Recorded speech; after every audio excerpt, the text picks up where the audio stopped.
Hey everyone, Doug here. Looking forward to this episode on Resident Evil 4 and wanted to do some quick announcements up top because, again, I recorded this way before I knew exactly what the schedule was going to be. So, coming up after Resident Evil 4, we have an episode on Sweeney Todd, the Demon Barber of Fleet Street, with our guest Lauren Flans, followed by an episode on horror board games with our friend Dan Oster, followed by the Rocky Horror Picture Show with Shakina and AFAC to close out our Halloween month, which I'm really excited about. And then we're assuming that the strike is going to be over, so hopefully after that you're going to get the episodes on Muppet Treasure Island and Batman 89 that I've been holding in stasis while the strikes are on. So if you have thoughts on any of those, please send it to the usual feedback. The other thing I want to let you know is our guest Ken Cole has his own show, KenCast, and I was delighted to be a guest on it not that long ago. I'll put a link to the YouTube video in the show notes, and if you subscribe to his podcast, KenCast, that episode should be released. If it's not out already, it's going to be out very, very soon. So I hope you all enjoy that. And with all that, ladies and gentlemen, Resident Evil 4.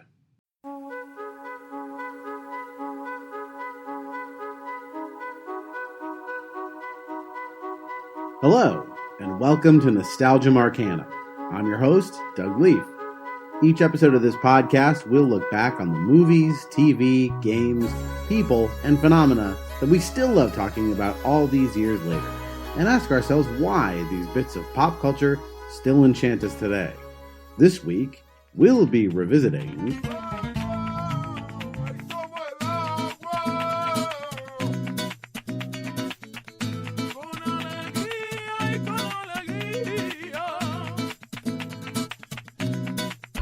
Resident Evil 4.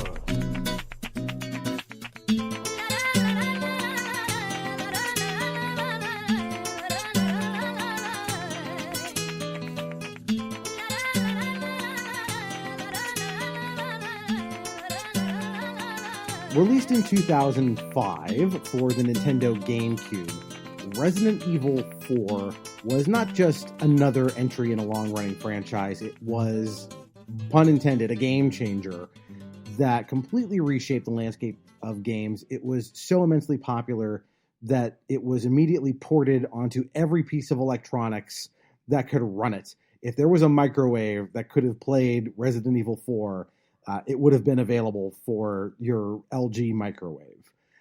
It is one of the most extraordinary games ever made, and also a perfect fit for our month of Halloween horror stuff. So I'm very excited to dig into this classic.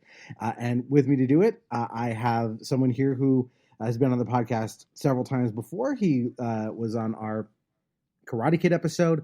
He was on our Superman the movie episode, and most recently on Terminator 2. So please welcome to the show, what are you buying, Ken Cole. Hey, Doug. How you doing? It's great to be here. Man, what a great pick. And I'm excited to talk to you about video games because our last outings have all been about movies. And I love watching you and listening to you analyze movies because I think you have a wonderful perspective. But we've never really dug into games before. So I'm looking forward to this. Tell me a little bit about why you wanted to talk about Resident Evil 4 and your nostalgia for the... I'm sure you have a lot of nostalgia for the entire series, but this entry in particular. Right. Well, not only is it a great game, as you've covered, but, it's special to me because I tracked this game. Like when I was in college and in graduate school, I was too busy to play games, but I would keep up with games. I would read about games. And so this was a game that was big and anticipated, and I had never played a Resident Evil game before, and I noted just how intensely people loved this game. And so later on, when I was dating my to-be wife one day, she was really into games and playing games, and I got her this game as a present. Having not played it, I just knew about its reputation. I hadn't played any of the Resident Evil series at that point, and I just gave it to her. It was the Wii edition of Resident Evil 4. And so you came in a little later. I came in later. So I was aware of it, but I hadn't played it till later. And I never played any of the series until after I gave her this game as a gift, just blindly. and she loved it. And she was telling me about how we weren't living together at that point, so she was playing it on her own, and she loved it. And I was like, wow, good. I'm glad that turned out to be a good game. And then so we went back together and we started playing from Resident Evil 0, and we made our way back up to Resident Evil 4, and then we played through Resident Evil 4 together. And I was playing that time. She was kind of just, watching with me. But so I have a lot of great memories regarding Resident Evil 4. I was not on track with the first 3 Resident Evil games either, because I did not own the original Sony PlayStation, which is what they were released on. And they are, now that you've played them, they're very different from RE4. RE4 it's not exactly a reboot in terms of the plot, but it's kind of a reset. The first 3 games form sort of a trilogy, and this is sort of the start of a new story arc, and we'll get into that aspect of it. They also completely revamped the gameplay, which we'll also talk about. And they did a remake on the GameCube of the original Resident Evil, which was the first one I played. Yes. And it's basically the exact same as the original Resident Evil, but prettier. They upped the graphics quite a bit to make it nicer. So I had played that. I had enjoyed it for what it was, although those first 3 games are really clunky in terms of their controls for reasons we'll get into. The first time I encountered it, there was a display at a GameStop or electronics boutique or one of these game stores in a mall. And first of all, it is visually stunning, especially for that era. The graphics were extremely impressive, which was already like, ooh, I'm interested in this. It played much more smoothly than the first 3 games, and in a very different way. And the demo was basically the very beginning of the game, where you walk into the village, which we'll talk about, what a stunning set piece this is, not only visually, but in terms of game design. It's a masterclass. And I was just immediately, first of all, I was immediately killed is what happened to me. But then I tried it a few more times, and I was bowled over by just how bold it was, how cinematic it was, and how immersive it was in terms of the way it was very responsive to all of your ideas about how to handle what is essentially a horde of quote-unquote zombies, because they're not quite zombies in the game, descending on you. And so that was the first impression it made, and I was like, I have to have this. This is something special. I've never played anything like this. So I went out, I got it, I devoured it, and I don't remember if I played the Wii port of it, but I always maintained my GameCube. I think because I had the GameCube one that would play on the Wii. And then I eventually, they put it out on PlayStation, like the PS4, they did a port. I got it. I replayed through it. I loved it. And now in 2023, they released a remake of it, a ground up remake. That's sort of a reimagining of the game that is just as wonderful as the original and even more gory and gross and great. So yeah, this thing is amazing. Where do you want to start in terms of talking about where it sits in this series? Or actually, what we should probably do is kind of explain what this game is to someone who doesn't play video games. Like, what is this game? Right.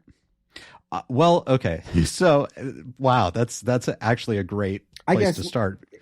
It's a survival horror game. That's probably the first place to explain what that is. Right. So a survival horror game, and you can chime in too. There are a number of games like that, like Silent Hill, and this series is another survival horror game, but it's all about atmosphere and tension. And the survival aspect is that you're usually given limited resources, and you have to decide how you're going to use those resources to survive. You don't have an overwhelming amount of ammunition. You'll find a lot of puzzles, but it's really about how do you make it step by step through the game. It's not about, how many zombies you can gun down. It's not, that type of game. It's, they tend to be, more methodical and deliberate and, about atmosphere, tension, and just hopefully giving you that feeling of dread that you could die at any moment. Yeah, it's all about recreating kind of the feeling that you would get watching something like the original Night of the Living Dead, right? Where, one that more people may have even heard of now because of the HBO show is The Last of Us. which, as most people know who've seen that show, it's based on a video game of the same name. And that game is also a survival horror game, which is all about making every bullet count, Right. because you don't know when you might find another box of ammunition. And if you find one, it may not even be for the right weapon you have. It might be useless to you. Health is also scarce. Right. But under the hood, and I don't know if you knew this, Resident Evil 4 is doing a really interesting balancing act where the game is kind of watching how you do. So if you're doing really well and kicking lots of ass, the game will be more stingy in doling out resources. If you're doing poorly, it will actually be a little more generous to you. And this fine tuning does this. It's almost like sorcery, because it makes you always feel like you're just on the edge of your seat, and you're always like, oh God, I don't know if I'm going to make it. And then you just make it. And then so you always have just enough to get by. It's a great feeling. Yeah, and it's incredible. I'm glad that you brought that up, because it just goes to show, I think, how good the game design is here. And, you could think of survival horror maybe as sort of like, kind of a niche game genre, like maybe not everyone would enjoy it. But I think this game, Resident Evil 4, made amazing strides to putting survival horror on many gamers' laps, maybe people, like you said before, who might have been turned off by the controls of the earlier Resident Evil games. This was all of a sudden much more accessible, much more action-oriented, and retained all of those survival horror tropes as well. Right. The first 3 Resident Evil games use what people have referred to as tank controls, where basically the logical thing to do is, when you're playing as a human character, is you press on a joystick in a direction and your character will respond by moving in that direction. The first 3 Resident Evil games don't do that. This was at the beginning of games being in 3D, and developers were still trying to figure out, hey, what is the best way to have someone pilot a video game avatar around a 3-dimensional world, as opposed to Mario just moving left and right in a 2D world. So what the Resident Evil characters do in the first 3 games, they move like a car. Basically, you have 2 buttons that are like a brake and a gas pedal, and then you turn so they accelerate forward and you turn them in a direction. It's unbelievably clumsy. And the only reason it works at all in a Resident Evil game is because that adds to the tension, because it's so hard to control your character that, like, there's an extra level of danger, because it just feels like, imagine trying to drive a car while your hands were like asleep, like it's that kind of feeling. Yeah. So. And you're right. And the thing is too, I loved those games, I think, for that reason. And once you get into the tank controls, I think you're right. It becomes part of the experience and you enjoy it. And, there are a lot of people, I think, that were leery about having to give those up, actually, because they were so integral to the Resident Evil experience. And of course, those games had pre-rendered backgrounds. It was so different. It was such a different experience. And I think that those remakes and then Resident Evil 0, I think those were the last pre-rendered Resident Evil games. I don't think they've made any others. So no, once they went into Resident Evil 4, everything was a fully 3D rendered world that you move through fluidly. And it's an over-the-shoulder perspective of your lead character, Leon Kennedy, returning from Resident Evil 2. And so you're over his shoulder and you can move him around with a joystick like a normal ass person. But the trick is when it's time to aim your weapon, and they did change this for the remake, but when it's time to actually line up a shot and aim, your character becomes a turret. He stands still and doesn't move. So the game becomes this kind of tension between, like, I got to run away from threats, get enough distance to then turn, make sure I'm in place to line up a really good shot, which I got to make count, fire at the thing I need to fire at, and hopefully do some damage and connect. And where this gets real scary is when the threat is really powerful or numerous, because Leon's not as well equipped in this mode to, like, just mow down rows of dudes. You have to be real judicious about what you're doing. And we talked a little bit about this in the Uncharted episode not that long ago, which owes a debt to this game. I did mention that a couple episodes ago, which is the emphasis on where you aim is really kind of novel to this game. And this was a big part of the, like, blowing your hair back feeling of it was, in a normal game, an enemy is a bullet sponge. You just shoot them, they absorb damage. Basically a number ticks down somewhere, and when the number ticks down to 0, they die.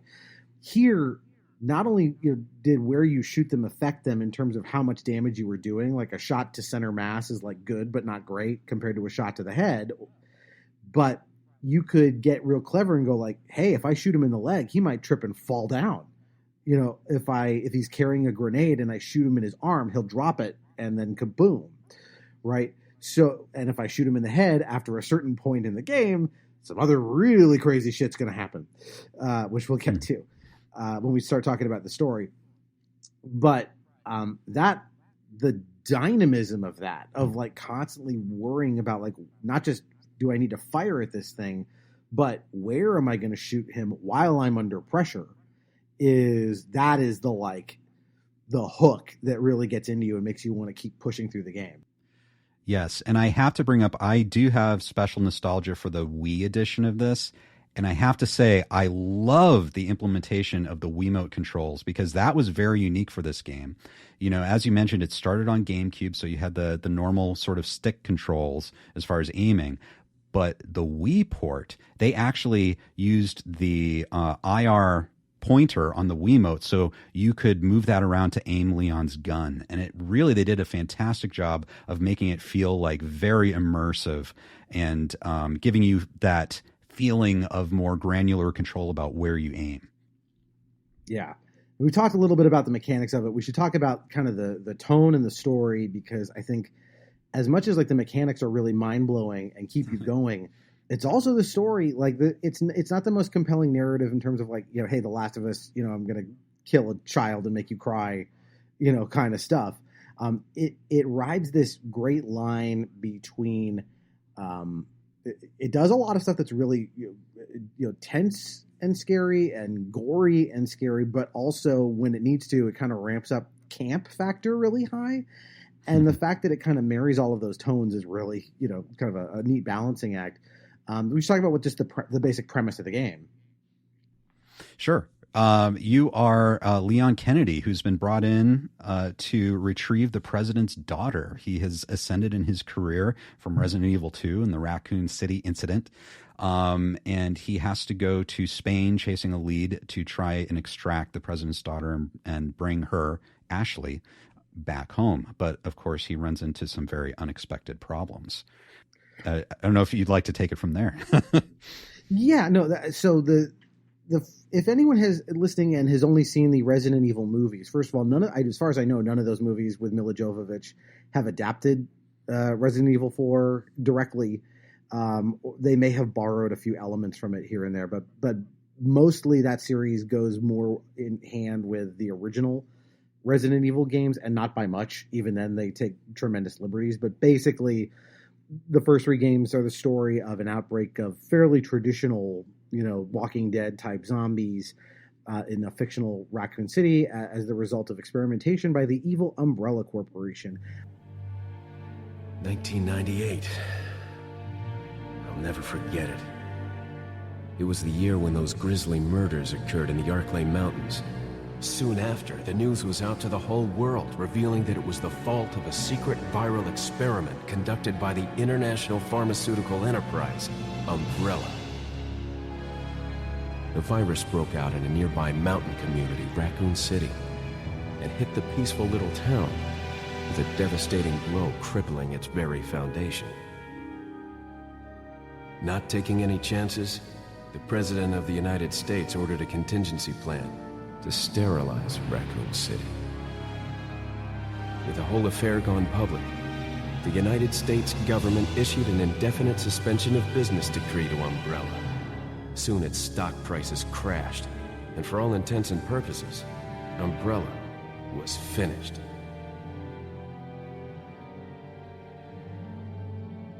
And it ends basically with the whole town getting nuked to stop the outbreak.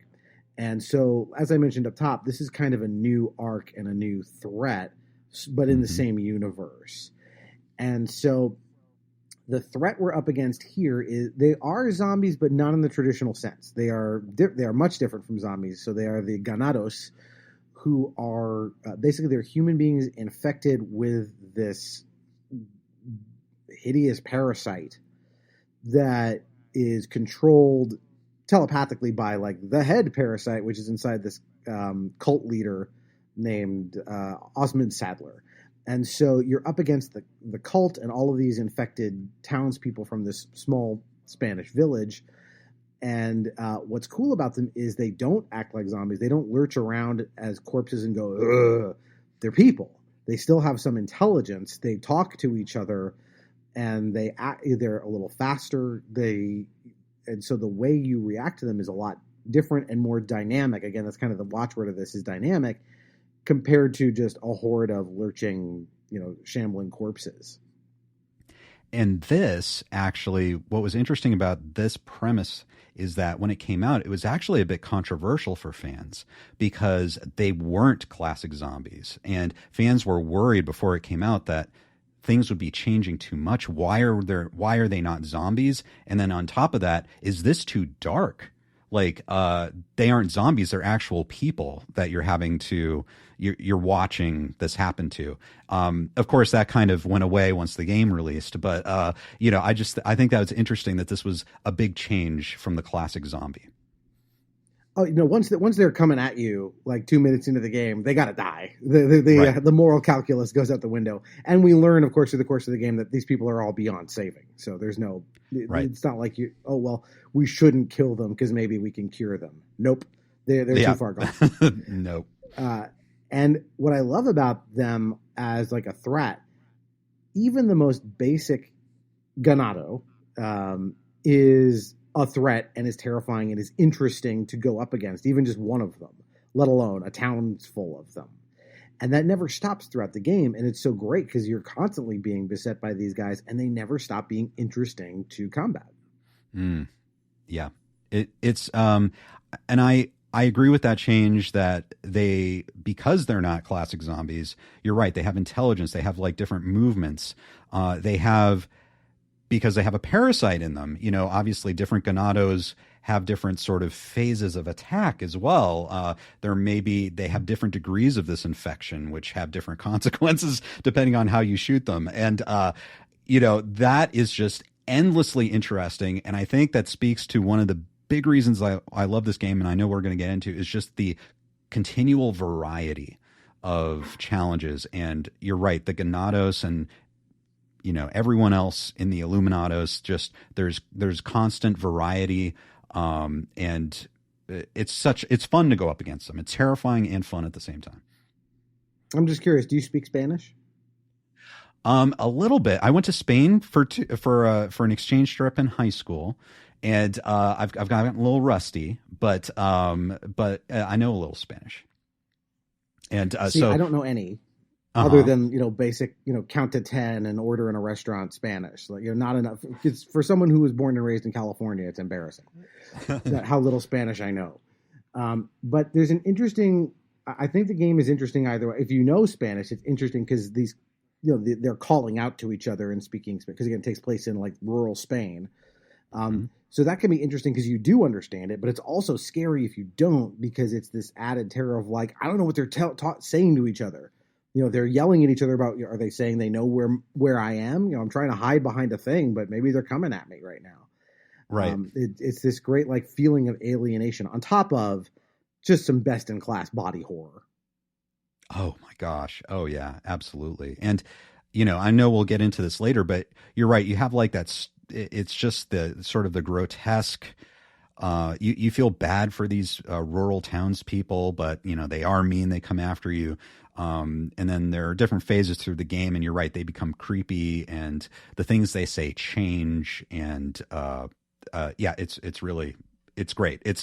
There's body horror, but there's also that atmosphere, that tension, the overriding creepiness of the whole thing. I love it.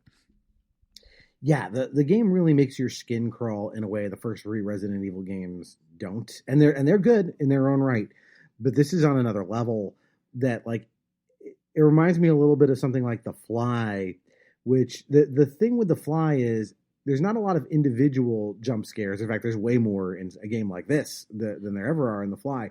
But what The Fly has is that feeling of like, it's just going to get worse, isn't it? The next time I see Jeff Goldblum, it's going to be even creepier and grosser. And this has that too, where it's like, you know, you start the village, it's daytime, and eventually, like, slowly it turns to night. And then you start encountering more horrific things. And then you start thinking of like, okay, I'm going to go into this village, or I'm going to go around this corner, and there's something. I'm like, all you can think of is like, God, what's waiting for me in there? Is it going to be worse than what I saw just 2 minutes ago? Right. Yeah. And the game pays that off at every turn. It's really amazing. You think you're up against something grisly. And even at the beginning, right? You have there's the cop who's your friend, and you go into the village. Right at the beginning, you see them set fire to him. And just like and you hear the screams, and you're like, this is pretty dark stuff. But you're right. It just keeps getting worse. And things change. They get creepy. Everything's not like it's supposed to be. It's almost like a desecrated religion, this cult. And that makes you feel uneasy. And then you get to these big monsters, bigger and bigger monsters that just have so much imagination, but just kind of make you fascinated and revolted at the same time. Yeah, the grotesquerie, like, as these things continue to like mutate and evolve because of Las Plagas, which is the parasite, and the different ways in which they can change. And then you start slowly learning more about like the science that went into creating these things, and like the deeper ulterior motives of the people involved. Again, you just feel like you're going deeper and deeper into the belly of the beast as you go. And again, it's just like, oh God, how much worse can it get? Even as they start layering in like sillier things to kind of like cut that tension just a little bit. Somehow, like I said, no matter how many times they kind of pull the lever on like, let's do something kind of campy and silly, they're immediately right back into terror again. Like somehow it never like throws enough cold water on the horror elements to make the game not scary, even all the way to the end. That's a really great point. And I constantly think, you talk about like bringing in the silliness and the campiness and stuff. It's almost like comic relief in a way, a way to take a breather, but it doesn't affect the overall tone. And to me, it makes it, I know it's so gruesome and it's very dark, but the game feels like comfort food to me. And I think it's because it has all of those, and it has just enough of that silliness where it's not real. You can sort of distance yourself from it a bit, and you can enjoy it on that level. Yeah, I mean, there's no shortage of games where you go up against zombies, and I think there's a reason that this one and The Last of Us are the most highly regarded. Part of it is, yes, they are mechanically sound as simulators of the experience of taking on a horde of zombies, but there's also so much creativity on display with these creatures. It's not just zombies in either of those two games. And because of that, it's like I'm getting to not only live out this zombie fantasy, but it's like a unique zombie style fantasy in terms of what I'm up against and how it is coming at me.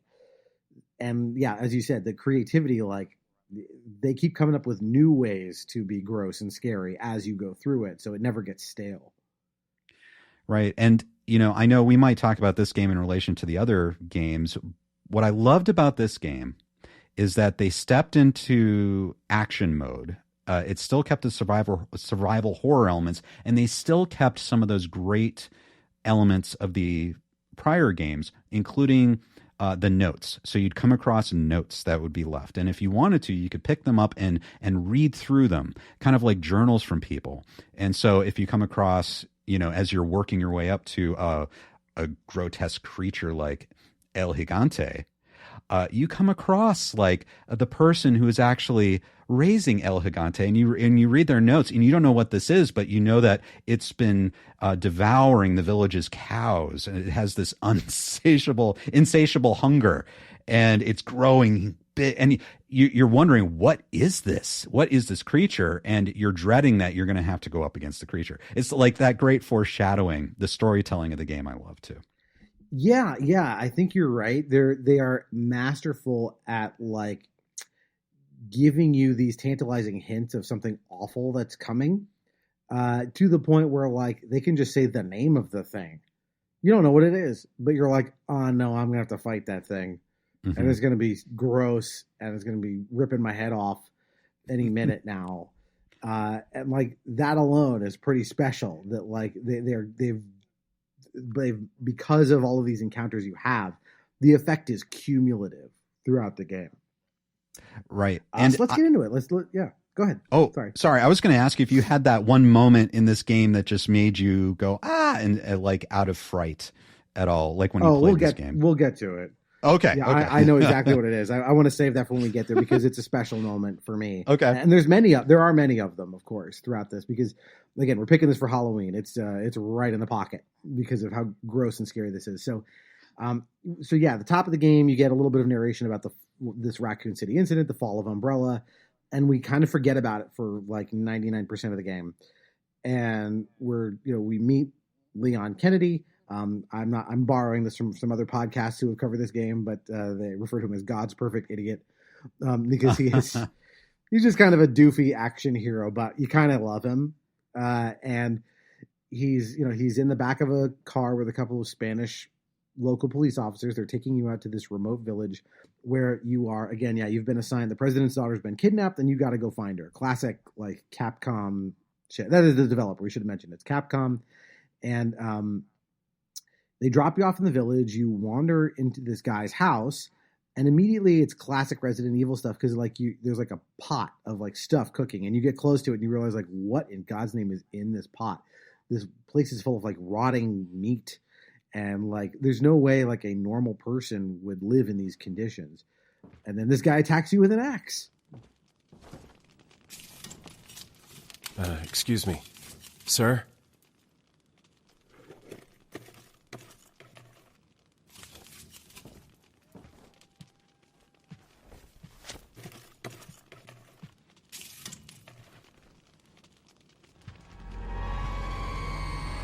I was wondering if you might recognize a girl in this photograph. ¿Qué carajo estás haciendo aquí? ¡Lárgate, cabrón! Sorry to have bothered you.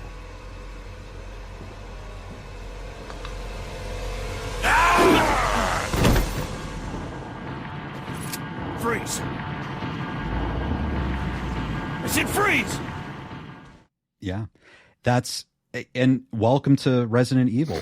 It's like it's great, and I love how you describe that. It's setting the mood. It gives you this idea of tension. You see all the rotting food. You go, ugh, there's all that queasiness, and you feel kind of upset. You're immersed in this environment, and then there's a scare. There's an attack, and you have to react and deal with it. Right. And he comes at you with an axe, and immediately, gameplay wise, they're teaching you like, hey, you can shoot like the axe out of his hand. He'll drop it.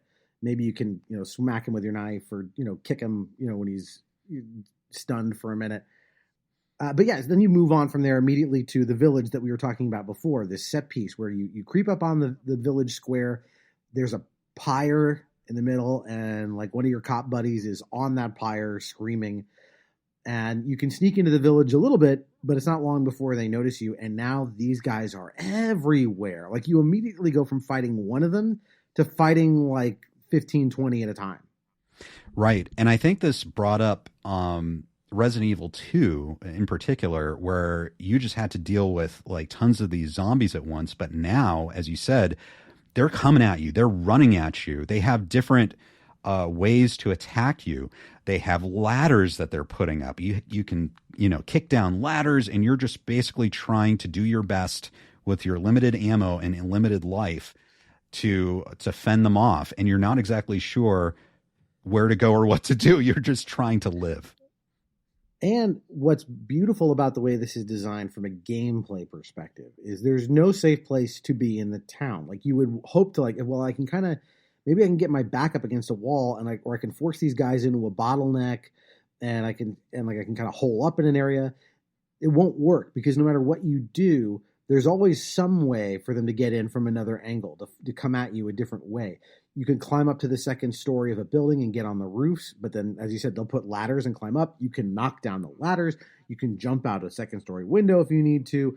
so you can jump in and out of windows. You can move like a dresser to block, classic Night of the Living Dead stuff, right? I'm going to move this armoire in front of a window, which will hold them back for a little while, but eventually they knock it down and you got to keep moving. And so you're never safe. There's never anywhere you can like hole up and kind of like, yeah, they'll just kind of come this way and I'll just pick them off one by one as they, come through this little passage. Like that's not going to work. And then you get the guy with the giant chainsaw and the burlap sack over his head. And like this is getting serious pretty quick. And then you get this classic moment where the church bell goes off. They stop attacking. They all just wander off in the direction of this church bell, and Leon just gives the classic action line, "Where's everybody going?" Bingo. Oh, la campana. Es hora de rezar. Tenemos que irnos.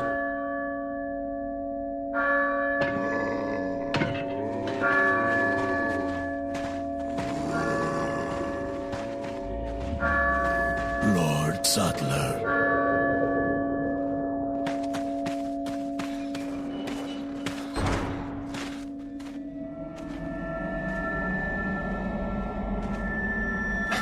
Where's everyone going? Bingo?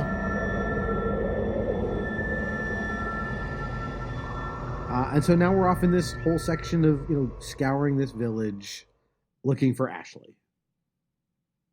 Right. And I just want to point out for me that guy with the burlap sack over his head with the chainsaw, that I got my head cut off so many times. And that's the thing in that game, that game celebrates your death, and you get to see your death in all its grisly glory, with "You Are Dead." And when I played this game, I got my head chainsawed off so many times, and it's kind of fun, but it's kind of terrifying, and you're like, so for me, that's a big experience for me personally.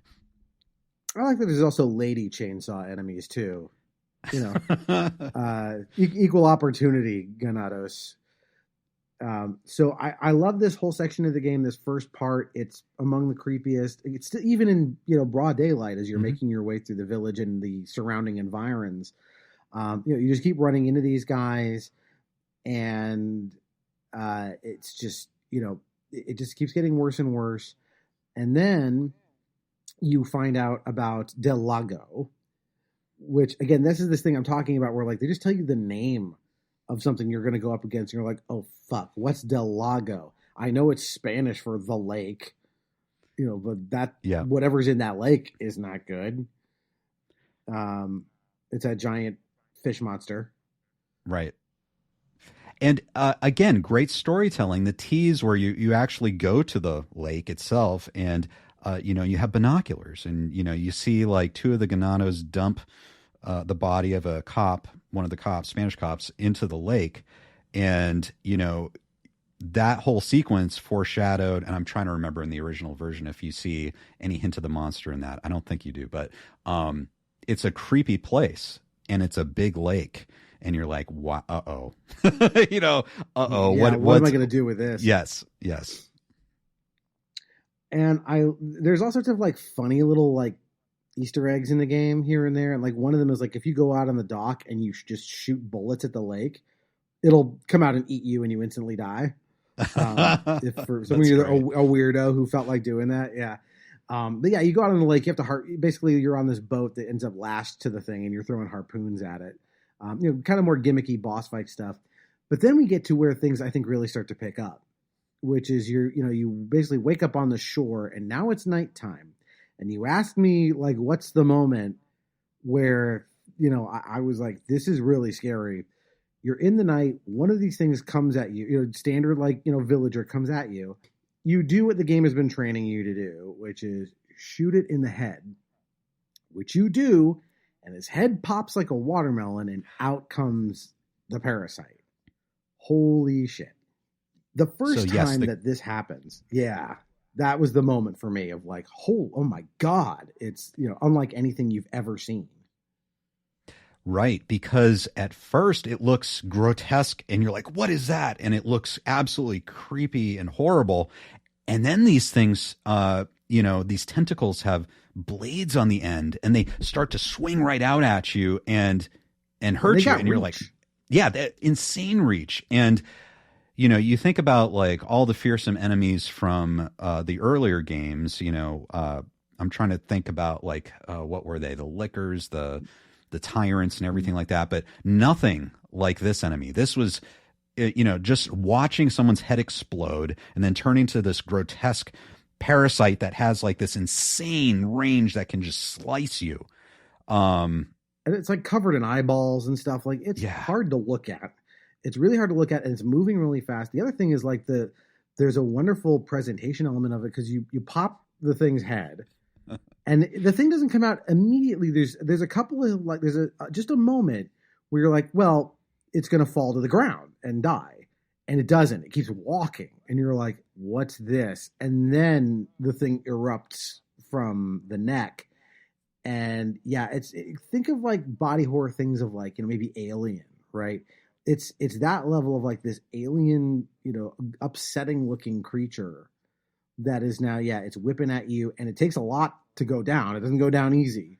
Even if you're like shooting it right in its little weird alien eyeballs, it takes a lot to kill these things. And this is going to keep happening. So the game has trained you to shoot for the head, and you still should.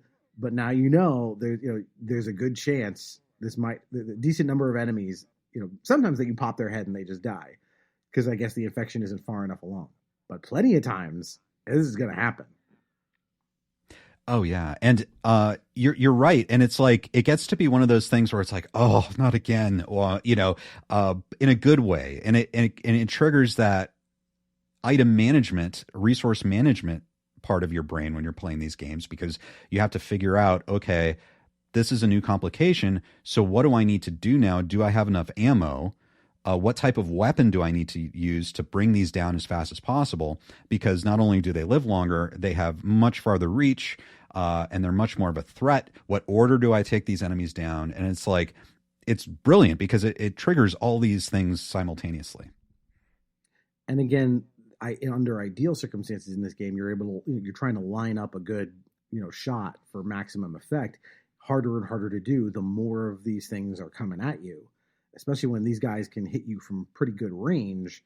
You know, now you're in real trouble.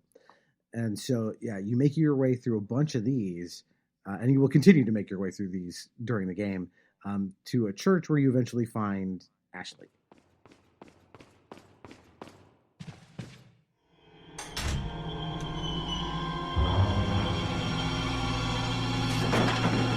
Ashley! Don't come! Hey! Take it easy. No! Get away! Calm down. Everything's going to be just fine.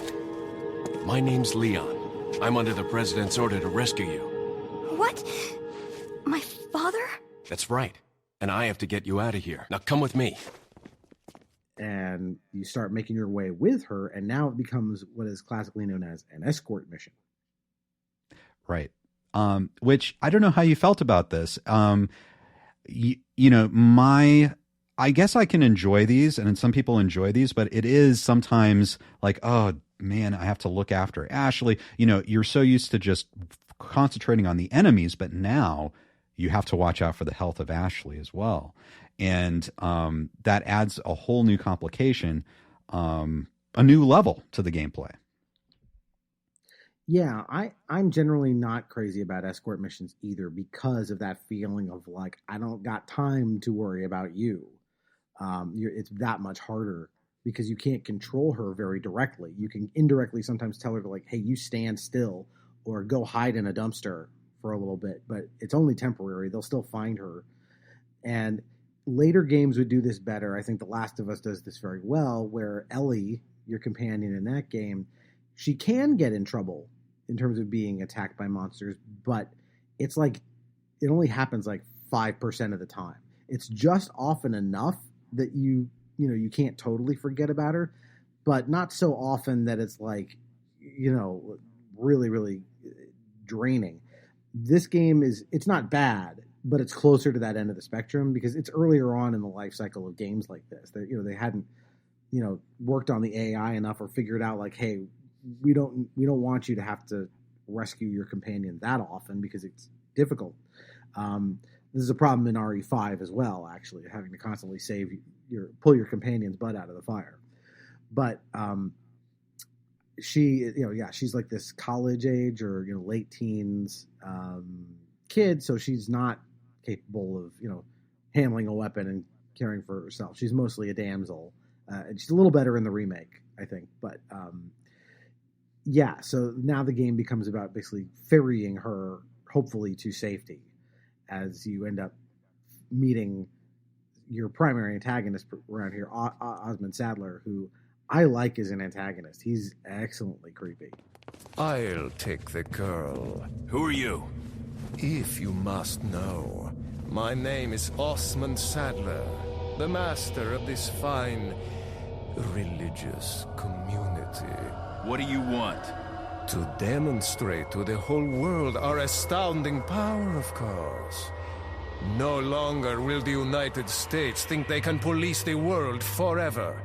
So, we kidnapped the president's daughter in order to give her our power and then send her back.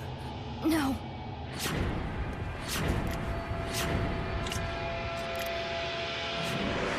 Leon, I think they shot something in my neck. What did you do to her? We just planted her a little gift. Oh, there's going to be one hell of a party when she returns home to her loving father.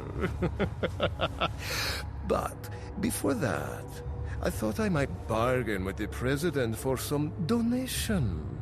Believe it or not, it takes quite a lot of money to keep this church up and running.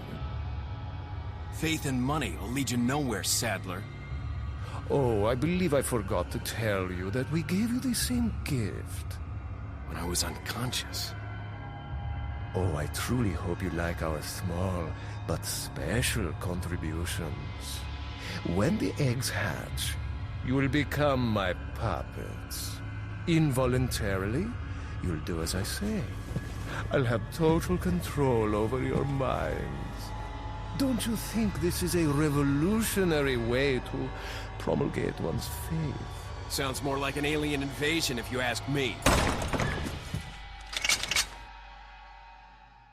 Oh yeah, he's great. He's fearsome. He has this religious cult leader, he has that aspect to it.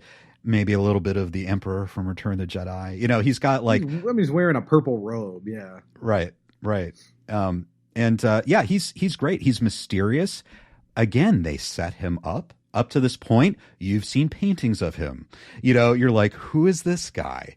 And you meet him and you're like, oh, this is the guy in the painting they seem to worship or really care about. And so this, it's just the whole atmosphere just leads up to this guy. He's like the central figure in that. I love it. Yeah, and he's got this scepter with like a writhing plagas like wrapped around it. It's it's I'm not sure how the thing survives just doing that, but it's creepy. And we see that he holds like sway over them. And he at one point you find out Ashley's been infected with it, and then you get infected with it. So now we're also in a race against the clock because at some point there's going to be no saving you either. And it's great because every once in a while he'll kind of like you'll see that he's starting to exercise control over you. Like veins will pipe out of your skin, and you'll be unable to move for a minute. Things like that. Yeah, and I thought that was absolutely brilliant story-wise that they introduced that, because it made you uneasy about your own character. You weren't sure what that was going to do to you or where you were going to go, and you were helpless as a player to deal with that, whatever the effects of this was going to be. And so even you couldn't feel safe about yourself, your own avatar in the game. I just thought it was brilliant. Yeah. And so Ashley is kidnapped again. We meet Luis at a certain point, we learn is like kind of a defector from this group. He was a researcher who was, kind of researching the plagas, and now he is just working to try and stop it. He's the one who's trying to help you make your way to the only possible cure. And you fight off Bitores Mendez, who is the mayor of the town. He's not the cult leader. He's the mayor of the town who, like, this is the first time, like, you see a transformation that's like, oh, it's now we're finding things that are worse than, like, the bug tentacle coming out of someone's head. This could happen to you. Yeah.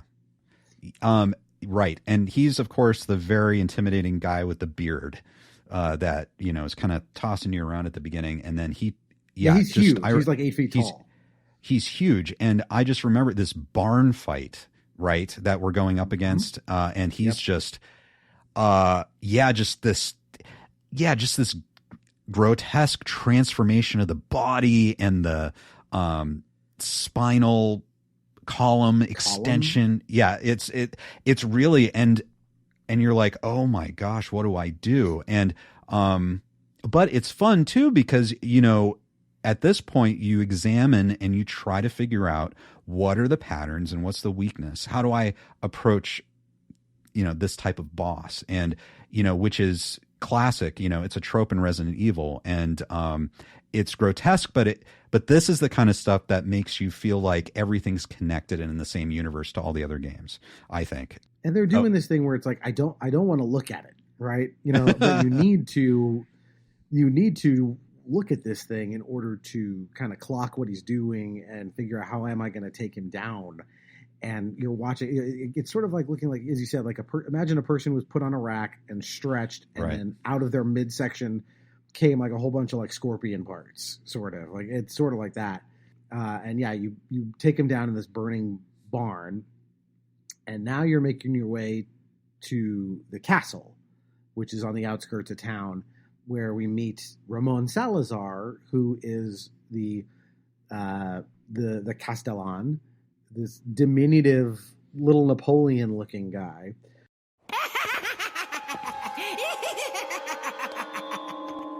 I was starting to wonder when you might notice us.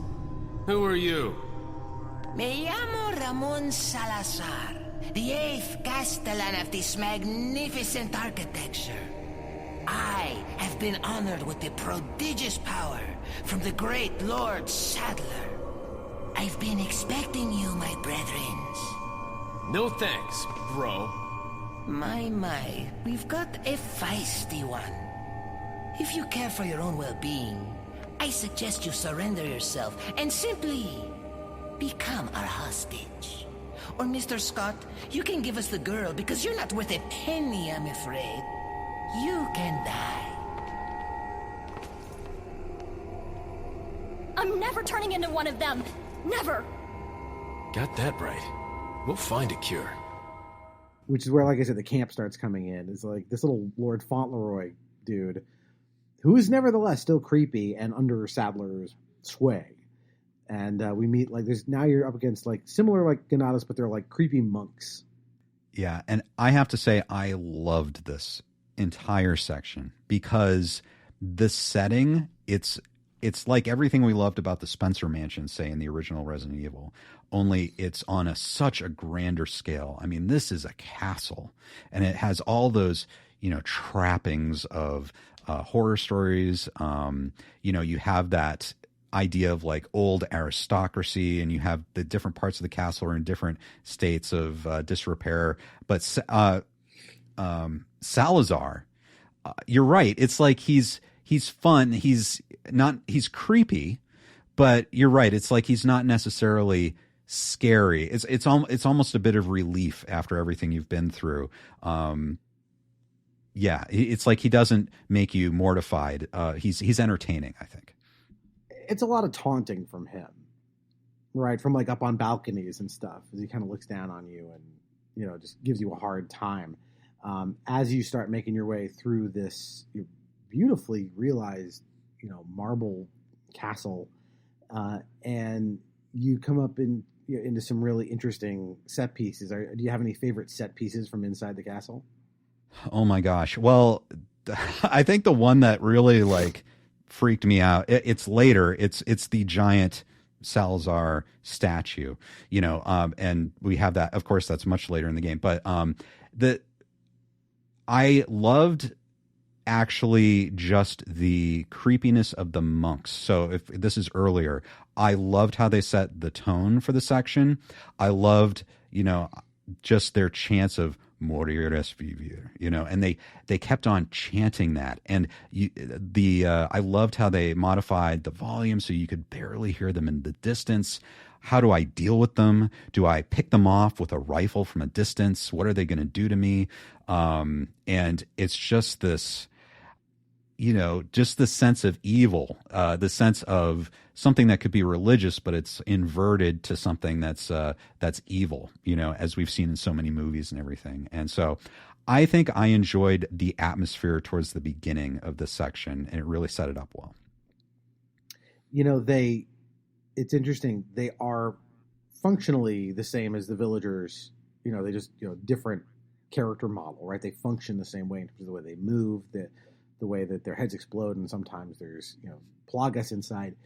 But they do feel scarier. They're somehow more intimidating just because of that. Like their behavior makes it like, oh, these guys are more, adept than your average, like farmer. Somehow you think they're smarter or more intimidating. There's that set piece where you have Ashley up on these like just sort of a different level than you, operating some switches. You have to kind of cover her so she can operate these switches, which will open a path forward. And so you have to make sure you don't die, and you have to make sure she doesn't die. And it's really, really hard, and it goes on for a long time. That's kind of a memorable set piece from this thing. That I take with me. There's the garden kind of hedge maze full of the dogs. Oh, yes. Plagas coming out of their backs. That's pretty freaky. Yes. And you also, there are traps all through there, all obviously, and that's what the fun of this section is, I think, too. You get to take over. You get to play as Ashley briefly, which was kind of cool, I thought. Yeah, and you're very defenseless for that. You're not right. meant to like kill a bunch of guys. You have like I think one way you can like blow a thing up, and you can take out some dudes.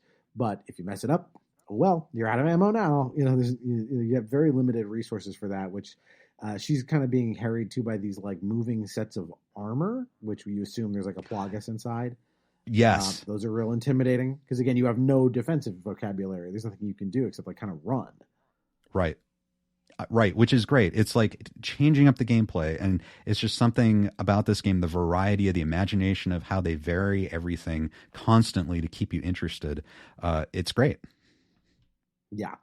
There's a few other set pieces I'm thinking of from the castle, which is there's the Novistadors, which you eventually make your way under the castle, and there are these like bug monsters that are like even more warped by the plagas, and they are invisible. A lot of them. It's kind of like fighting the Predator. It's pretty tough to like spot where they are, and they just kind of keep coming. Right. Yeah, it's and you that setting, it's great. You get Salazar puts you down, and I want to say this is where I think it's very entertaining when Salazar breaks on your comm link. You were talking to Harrigan this whole time, you can't talk with her anymore, and then the village start to break in and like talk to you on your comm link, which is kind of cool. And they kind of say, "Oh, we've got something for you." Hunnigan, what happened? The transmission got cut off. Salazar, how'd you... We've jacked the line. We didn't want you telling everyone any unnecessary information. Where's Ashley? Ah, so she fell into one of our wonderful traps. We'll make sure we find her. Don't you worry about her. Oh yes, I let our miserable insects out for some exercise down in the sewer. Thanks. That should keep me company, 'cause boredom kills me. I look forward to our next encounter in another life. But yeah, that's a great section. There's the lava room. I remember there's just a lava room in there, which is just crazy. You know what I mean? It's like, okay. Most castles of the medieval period had a lava room. So yes. Very common. Actually, the other set piece I was thinking of that's in here, I almost forgot it. The blind guys with the Wolverine claws. Oh, yes. Yes. It's, these tortured beings, you know, that just look like they're just hurt every second that they're alive. And it's like, it's just very unsettling to see these creatures, but then they come after you. Yeah, they'll whack you real good in one hit and kill you with these giant claws, but they can't see. Right. So the fun of this is like you're sneaking around, you know, where they are.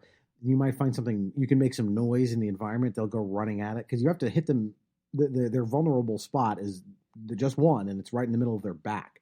So you have to find a way to kind of get around behind them to make any progress. And of course, once you shoot them, they will hear the gunfire, turn around, so that spot is no longer accessible, and run at you. And real scary, you know, real creepy. These, you know, S&M like Hellraiser things, and just a great addition to like the menagerie of monsters in this game. Yeah, and then I was gonna say, and then we meet the right hand of Salazar, which is a whole other like weird bug monster. Right. Yeah. Tell us about that one.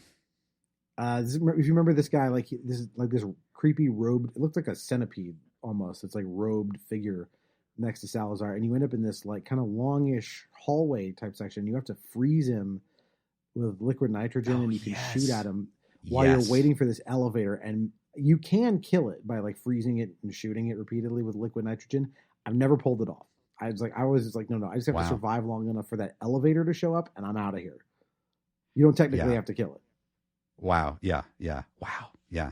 I know, it's great. I love this game. There's so much to it.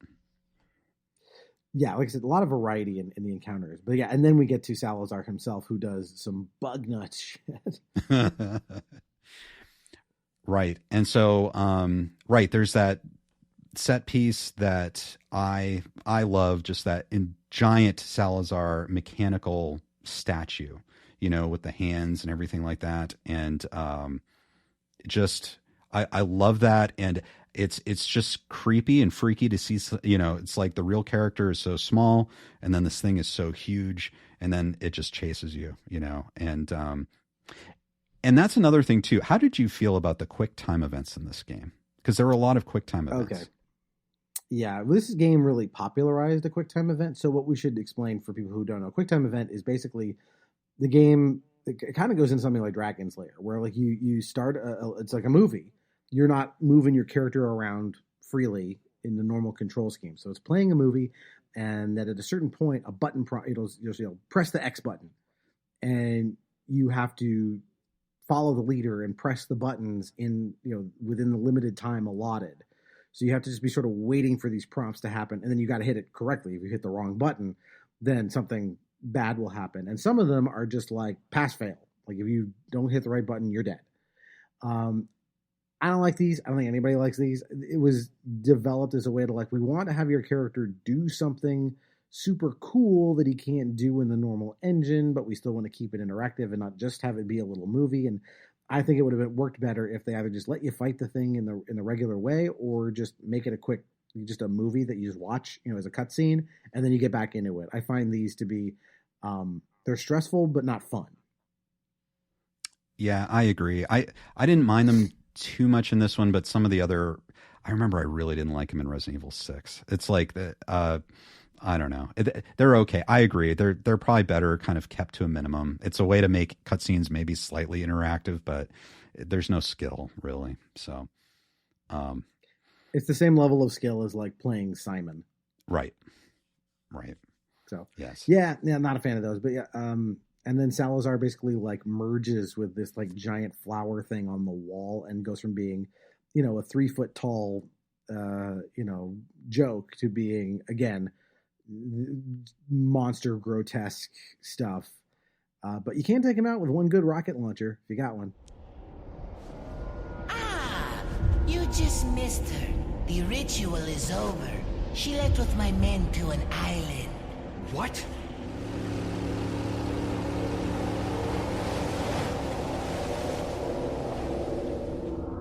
I think it's time I paid my due respects towards your impressive and stubborn will. Mr. Kennedy, welcome.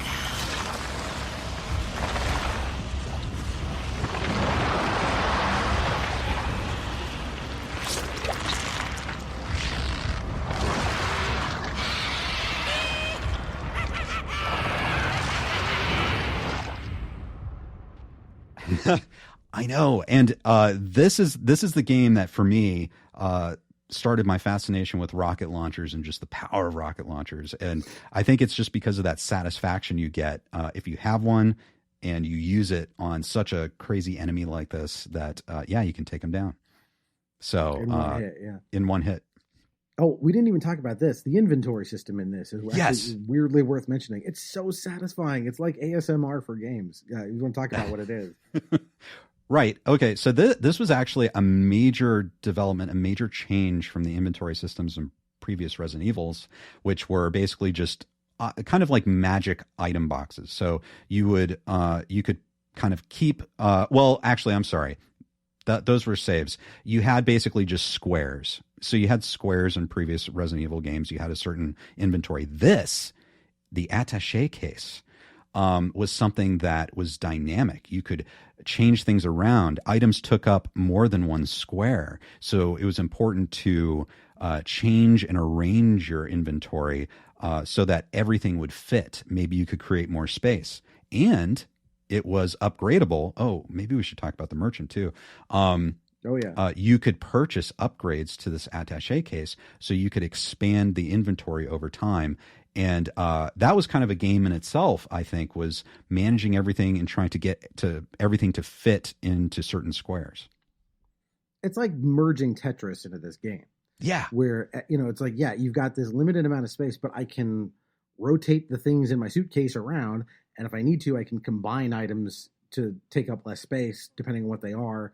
And there's an immense satisfaction to like, oh, geez, I just found another box of ammunition. I could really use it, but I can't fit it. But if I sit here and fiddle with this for a while, maybe I can rearrange stuff. And look at that. Now I've got a box of machine gun ammo that I didn't have before.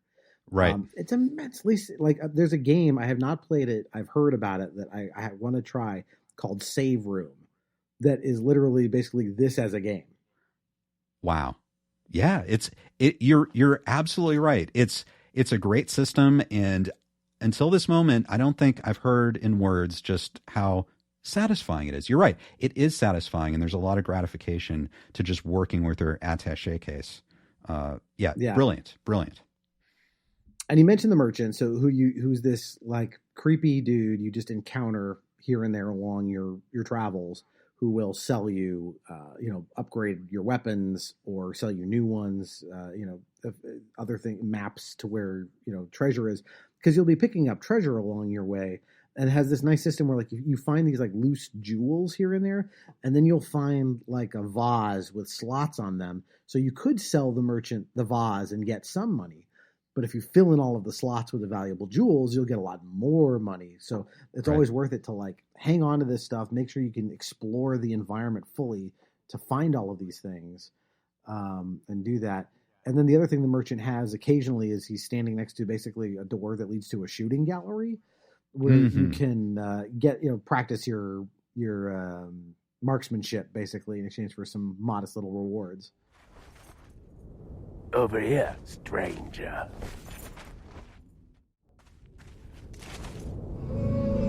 Got something that might interest you. Got a selection of good things on sale, stranger. Yeah, those were fun, and your targets were characters from the game, which was kind of fun, like Ganados or other characters. That was a lot of fun. I will say that the first time I played this game, the spinel, I thought that the spinels might have some kind of significance, and so I never sold them the first time I played the game. I kept them because I didn't know if I'd need them. But then, of course, you get to the end and it's like, oh, I really didn't need to keep the spinels. I could have sold them this whole time. But so if anyone is useful. Yeah, if anyone's playing this for the first time, you can sell them. And in the remake, actually, it will tell you this thing is just for selling for money. It'll show a little thing next to it that lets you know, which is like, oh, that's a relief. I don't need to hold on to this thing any longer. I can just get rid of it. That is such a welcome addition. Much appreciated. Because yes, I mean, there's that stress of, do I need this? Yeah, and the original game does not tell you explicitly whether this is something you should hold on to for some greater value later on, and maybe if you find something else to use it with. So It's kind of the thing you learn through experience, and you like hunt for these things in the environment. Like, oh, there's something sparkling over there on this chandelier. If I shoot it, it'll fall down, and hey, it's an emerald. So you make it past Salazar, and with the help of Ada Wong, who is a not totally trustworthy character from previously in the franchise, you are off to the island to try and rescue Ashley and cure yourselves of the Plagas once and for all, which is this is where we start getting into really the black science. Like, we learn in the castle, like, where the Plagas came from, that they were like unearthed from beneath the castle, and like kind of Jurassic Park style. They were in amber, and once they got loose, this happened, basically. Right. Yeah, and so this, to me, I enjoyed this sequence as well. It wasn't until years later that I saw that, even though, of course, it's regarded as one of the greatest games of all time, a lot of people maybe don't care for this section, the island, as much. But to me, this really feels like home again from a Resident Evil perspective, right? Because that it's like there's always this progression of you're going from these sort of classical horror elements, sometimes like supernatural or zombies, things rooted in just classic horror, but then there's a sci-fi sort of explanation for all of it, and there's always this secret laboratory, and you've had Umbrella in other games, and Umbrella's here kind of in the background, but it kind of felt like we're moving towards home in the Resident Evil universe. Yeah, there's the classic moment where you find the black site, the laboratory where it all happened. And you start to, again, the notes you find are a little more like, oh, okay, we're learning like the forces that were like unearthing this stuff and what they plan to do with it, and how they've used it to create more horrifying mutations that, than just the standard Plagas would create. There is one set piece though. I have to jump back to this because we forgot to mention it. The bit when you're in the cabin in the village. This is so there's like a moment early on. Sorry, go ahead. Yeah. No, I know where you're going. This is like the most classic zombie thing there is, which is like you and Luis, and I think Ashley's there too. You hole up. There's Ganadas coming from everywhere. You run into this like 2-story cabin, and you hole up in there, and you're trying to fend off waves of these guys. And true like Night of the Living Dead stuff. Like exactly. You're trying to block the walls. You're trying to knock down the ladders and stuff. One of the most memorable set pieces in the whole game, and I just realized, I'd feel like an idiot if I didn't actually mention this moment.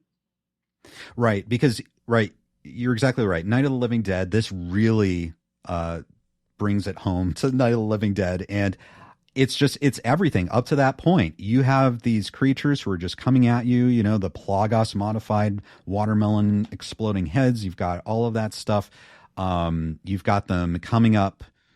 Ladders potentially. You've got they're just everywhere, and it's one of those moments where you just don't know if you can hold out. You're expending all of your ammunition, and you just don't know if you're going to live. Yeah, it's again masterful in its tension. So bringing us back to the lab, I'm impressed. They still find like new tricks to show you, because we run into the regenerators, which holy fuck are these things scary. Right. So now you'll have to remind me like which ones they are, because there are several new creatures in this section. This is the gray thing that goes like they make that noise, and if you get up close to them, like spikes pop out of their skin. Yes. So okay. Kind of yes. little Iron Maidens. They really sneak up on you real good. Like the first time you see one, it's just like you see it on a table. And it's motionless, and you just know like some point this thing is going to get up from that table, right? And it's going to be bad. And the trick to them is you need like a special scope on your gun that's like thermal, yes, because there's like vulnerable Plagas inside them, but unless you have the scope, you can't see where they are to shoot them. And if you don't shoot them, it's a regenerator. You can blow its head off, you can blow its arm off. It's going to grow back, and it's going to keep coming. So the only way you're going to be able to get rid of this thing is with like a grenade to take it out in one big kaboom, or surgically take these vulnerable little parasites out. They are absolutely terrifying. And this is the one where you shoot it and then like the spikes just shoot out. It's sort of like if it gets shot, the spikes just shoot out. Yeah. Oh man, those things are amazing. Yeah, and if you like, you can shoot their legs off, and it'll like slither on the floor towards you. And so, like, all of your tricks of like, well, try this or try that, like they don't work. You have to do what the game needs you to do to kill them. And it's like this late in the game, it's just so cool that they're still coming up with new things to terrify you with. Really, really impressive. And any other memorable things from this section of the game? Oh yeah, I was gonna say like. I agree with you. Like so many other games, I think at this point would be sort of like recycling what we've already seen. But yeah, so many new things. There are these, I remember that, I don't know if they were like green guys that just were like very tall, that had like teeth that were just like super creepy. I'm trying to remember other creatures in this section. You make your way through and right, it's got that laboratory feel, a very industrial feel to it. And then you kind of make your way up to sort of some big confrontations and new big characters, I remember from this section. Like Krauser. So you find these like Krauser. So you find these ruins and you end up fighting this guy named Krauser. Without spoiling anything for the remake, they do a better job with this character because he comes out of nowhere in the original. You're like, who is this guy? They treat him like we should know who he is. There's a little bit of a misfire. And I assumed, not being as well steeped in the series, like, oh, well, he must be a character from one of the earlier games I haven't played. Right. Nope. He's just this weird, like, military dude who comes out of nowhere and fights you. But he's got this, like, big, grotesque, like, arm. Been a long time, comrade. Krauser. I died in a crash 2 years ago. Is that what they told you? You're the one who kidnapped Ashley. You catch on quick, as expected. After all, you and I both know where we come from.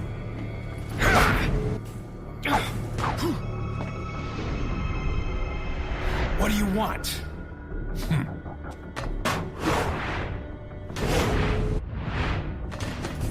The sample Sadler developed, that's all. Leave Ashley out of this! Oh, I needed her to buy Sadler's trust in me. Like you, I'm American.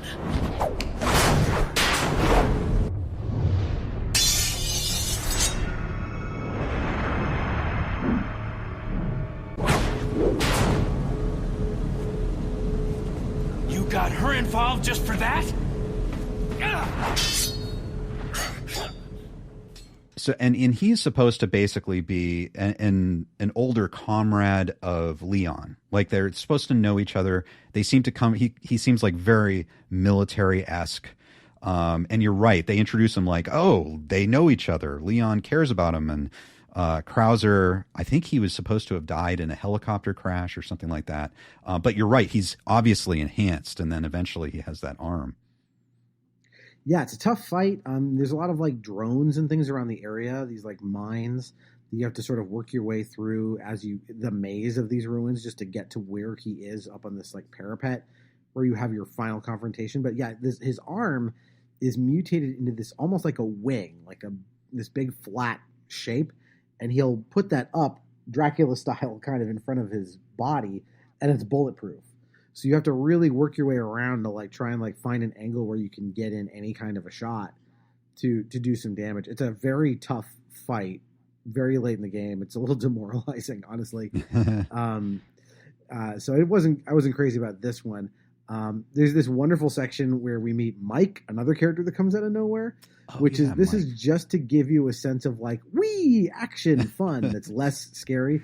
So you're like shooting a bunch of Ganados, but now you've got aerial support from Mike, your military buddy in the helicopter, who like is blowing them up from range. Because the Ganados are real scary, but if you got a helicopter, they don't got that kind of reach. But they do have firearms, and like I said, they're not zombies. They can work guns and doors and machines. So they eventually shoot poor Mike down. Mm-hmm. Damn.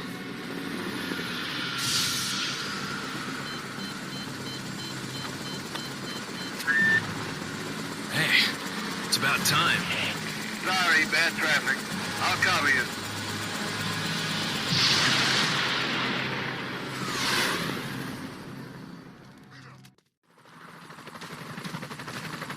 thanks. When we get out of here, drinks are on me.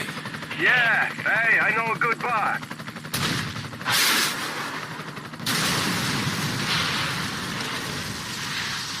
Mike!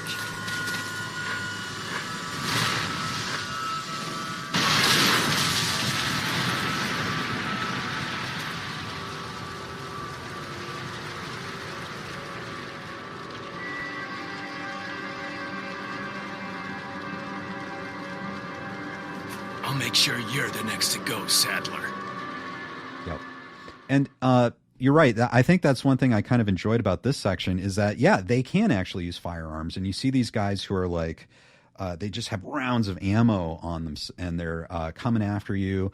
And it's like, yeah, it's like a military bunker. And yeah, poor Mike seemed like a good guy taken down. Yeah.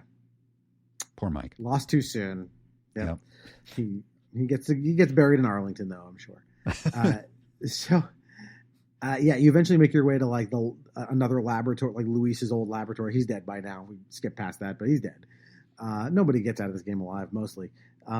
But you're able to remove the parasite from yourself and Ashley at this point. So we're right near the end, and it's time to go up against Sadler himself, who undergoes maybe even a bigger transformation that almost defies the laws of conservation of mass, because the thing he turned into is so big. It's like, how did you cram all that inside your seemingly human shape before? But I know, giant must have been a very, monster. very flattering robe. Must have been a very flattering robe. Ada!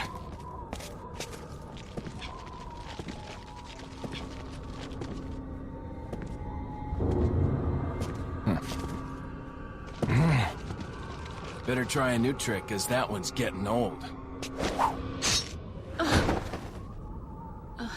You okay? I've been better.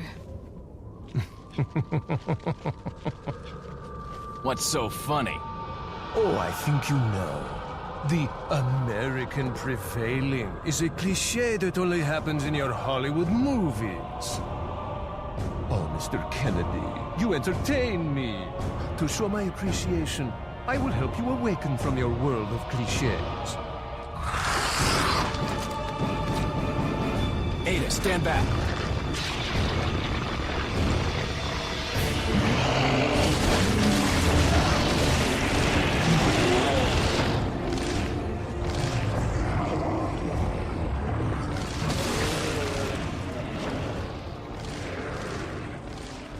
He's just very dense is the answer. Yes. He expands outward to like, yeah, he's this like giant spider-like creature, but I love that like his like human body is like dangling from underneath. Like it's just, like a rag doll vestigial thing. Yeah. Yeah. It's so creepy. I know, and it's great. I love this transformation because to me, this is classic Resident Evil. You have this monster with eyeballs forming at joints, and you know that those are going to be weaknesses. And it's great. You shoot at him, you stab him, and I think that's very satisfying to be taking or targeting eyeballs on these Resident Evil monsters. He's got it coming. Oh, yeah. There's no question. It feels real good to take him down after every. You realize this guy is responsible for every monstrous thing you've seen, and we've only touched on a fraction of the hideous, Giger-esque monsters you see in this thing. Really, really grotesque stuff. And so you take him down. You escape the island before it blows up on a jet ski, which is a weird last thing to stick in the game, but you do. And you and Ashley are off. We find that Ada has one sample of the Plagas she's going to bring back to the remnants of Umbrella. And then we get one of the most effective credit sequences in anything ever, movies, games, you name it. If you want to talk about this, because I think this is a really extraordinary piece of little storytelling. If you want to start us off on that, I'll jump in later. So you start seeing these sketches, and they're sketches of the village in happier times. Oh, okay, yes. Yeah, now you know what I'm talking about, right? I know what you're talking about now. It's a little hazy, but yes. Yeah, it's this like vignette that they do. So, you see like, here's the guy like taking his cart to market or whatever. And the music is, I won't say it's happy, but it's, it starts to darken in tone as like you see a sketch of like robed saddler like preaching to people, and like things are starting to get worse and worse. And then the last one is like these worshipers, and you see it's like again these like sketches of these things of this woman with her head cocked off to the side, and then this like tentacle flying out of the hole in her neck, and all of the horrified villagers staring at it. And it's so great because we know where this ends up. Like we fought our way, we killed everyone in this village now to get to this point. Right. But it's just this, it adds this like wonderfully somber note to the end of the game, because it's gotten pretty campy by this point. At the end, it definitely ramps up the camp as you go. And this is this last, just like, yes, horror, true horror. Right. And it's, if you watch anything from this game, I would honestly say go watch those credits, because like it's a really like, it's almost like something like the beginning of Up, where it's just like we're going to succinctly pack an emotional punch into like a short montage. It's really good. Yeah. I know it is a creepy thought, and it makes you realize that how horrible for these people. If they were living their lives and they didn't have great means, and all of a sudden this came upon them, and it's too bad. It's too bad it all happened. Yeah, it is. I mean, the tragedy of this village and the people, like, it's like you said, it's sort of easy to forget that once you're like, oh, I just got to kill all these things because it's a video game, and they're going to kill me anyway, so I better do it. Mm-hmm. It's nice that they can build this little human moment right at the end to just kind of go like, yeah, that was pretty fucked up what I just saw. Right. So, right. So, Ken, we've come to the end of this game, and as you said, this game has had not even new life. It never went away. Like I said, every system that came out, they're like, well, we got to make sure you can play Resident Evil 4 on this hardware. So it's never gone away. And now we have the remake of it to enjoy, to sort of freshen it up a little bit, give it a fresh coat of paint.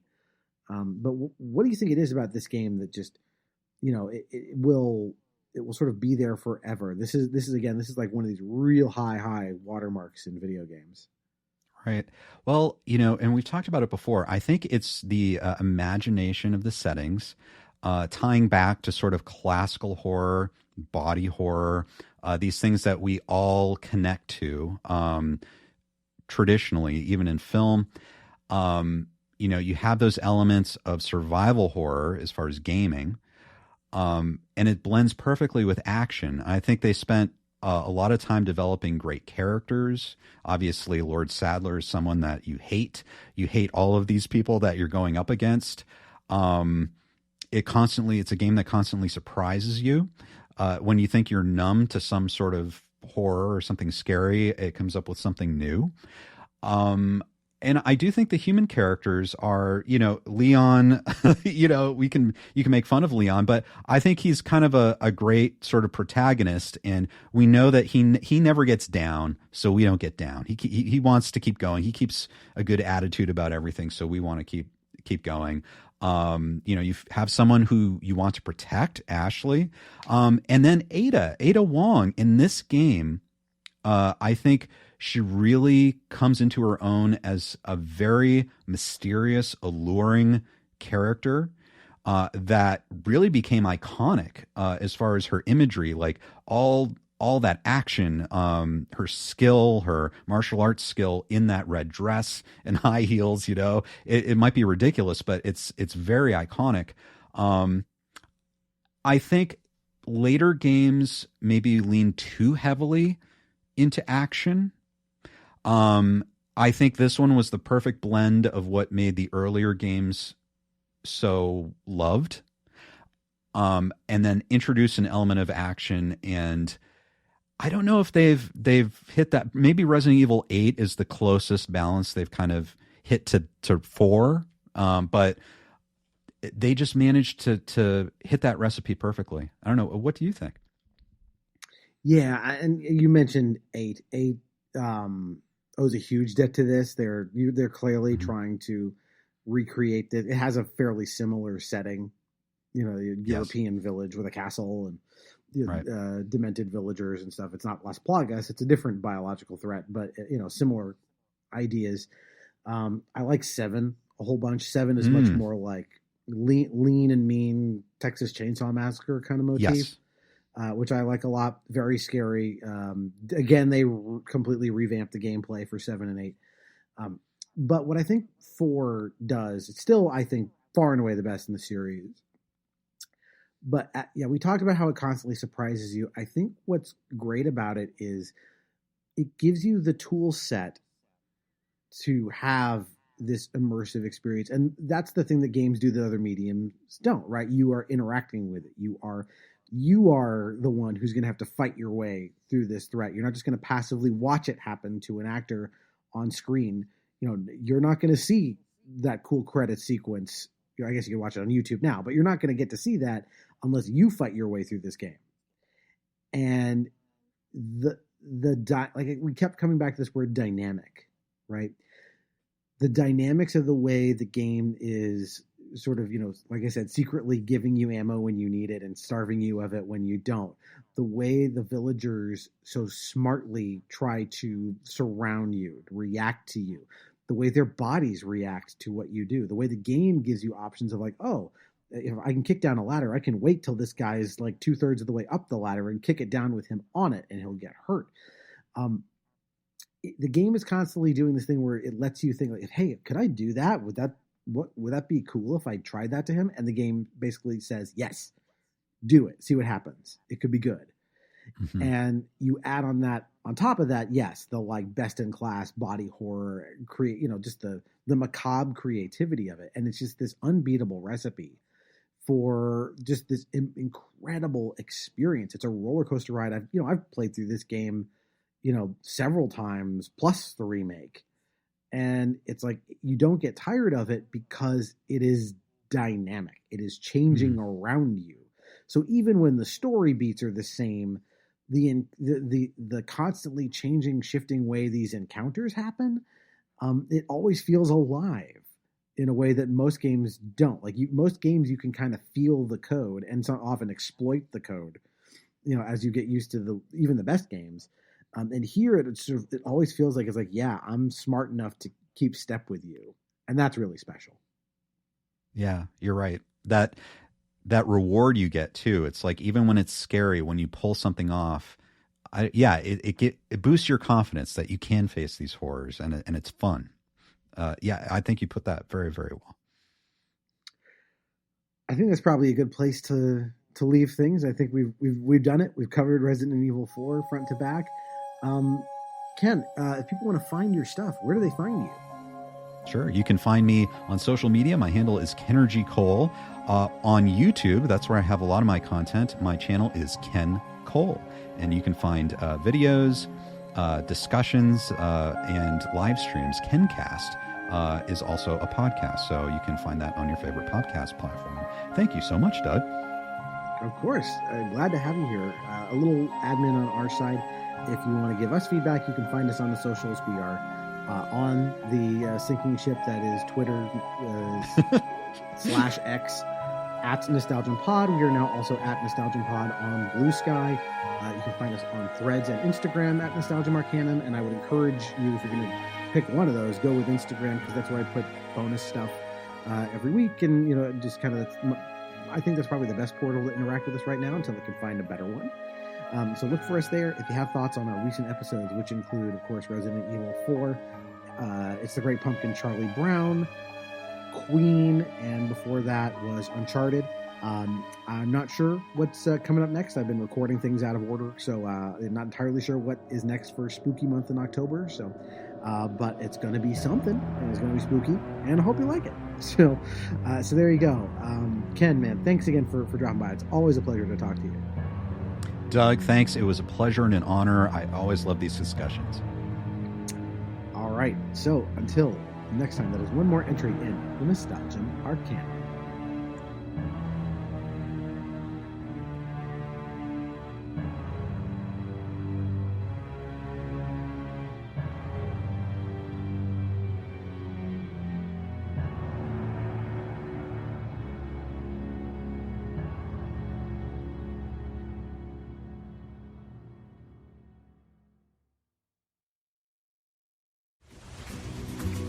Although Kazakhstan a glorious country, it have a problem too. Economic, social, and cult.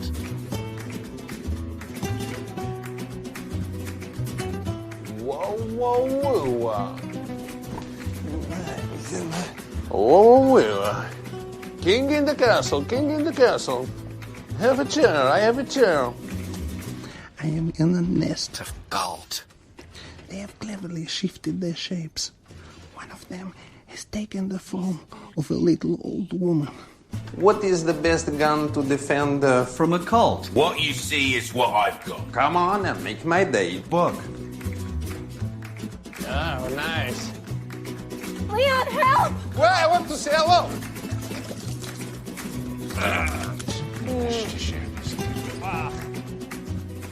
Welcome back in my town of Kusek. Since I returned, there have been much improvements. We no longer have a running of the cult. It's cruel. We're Christians now.